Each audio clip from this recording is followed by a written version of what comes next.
14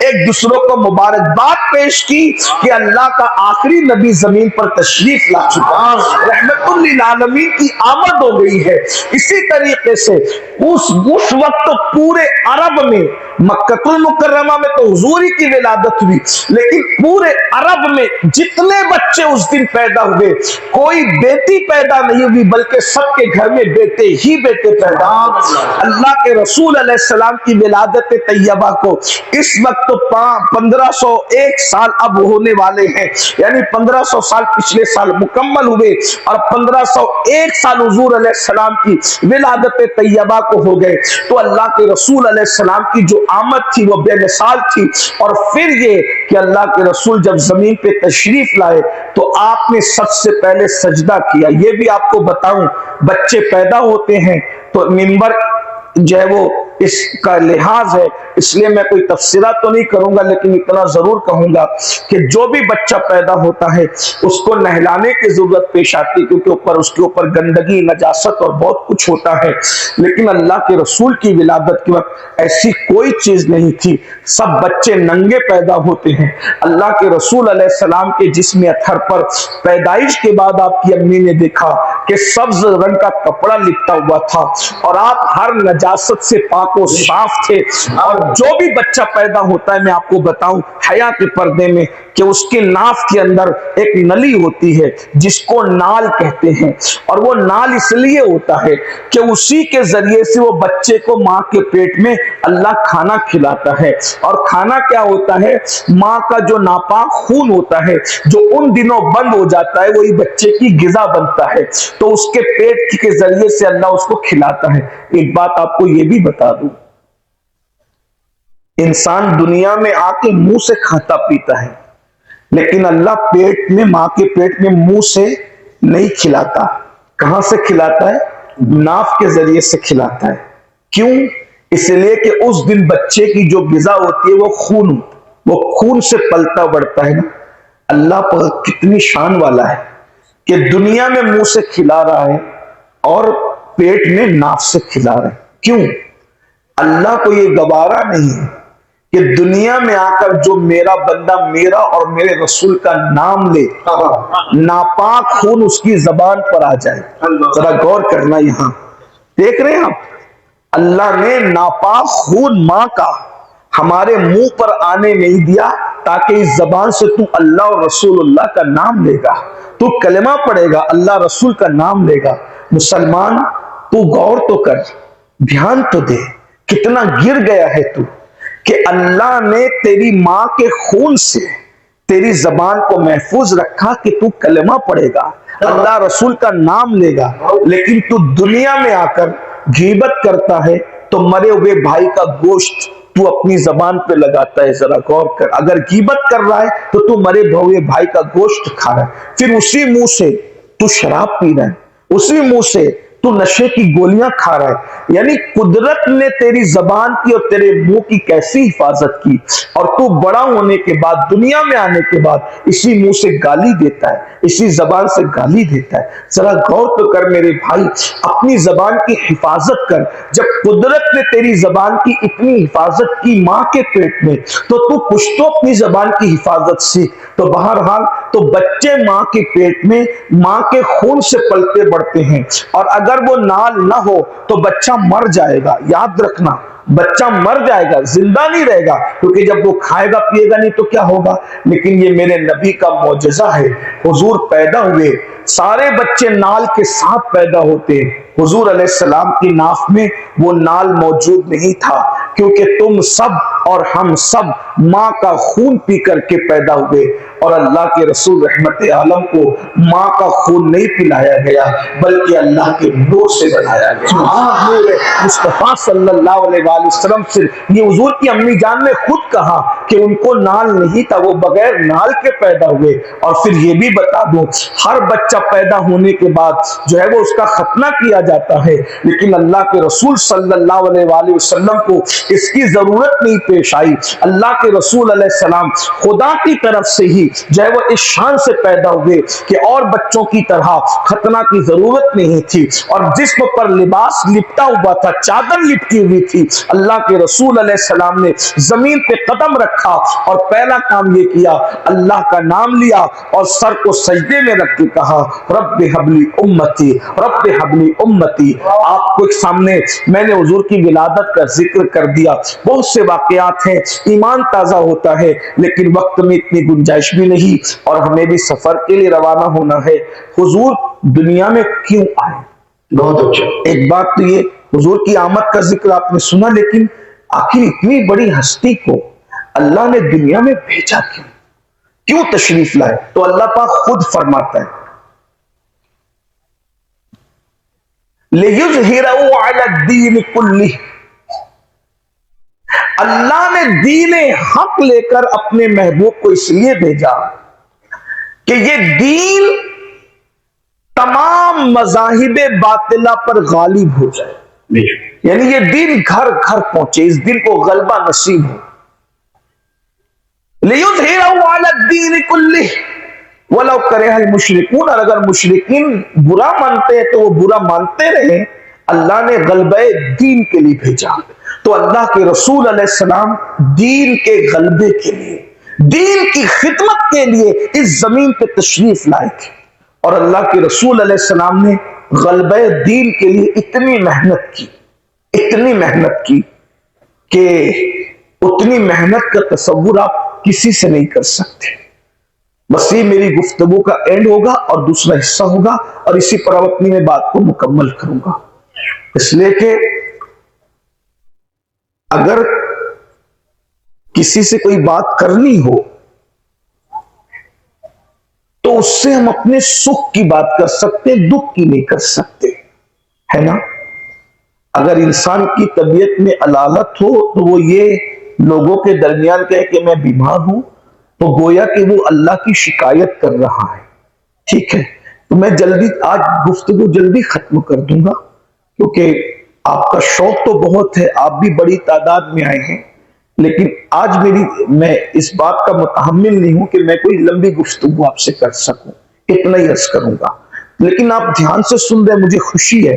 میں آج اس پہ گفتگو کرتا ہوں کہ ہم نے رسول اللہ کے بارے میں کبھی یہ تصور نہیں کیا کہ یہ جو پوری دنیا کے اندر اذانیں ہو رہی ہے، پوری دنیا کے اندر جو نمازیں ہو رہی ہے، پوری دنیا کے اندر جو اللہ کا نام لیا جا رہا ہے، پوری دنیا میں جو قرآن پڑھا جا رہا ہے، اس کے پیچھے محنت کس کی ہے؟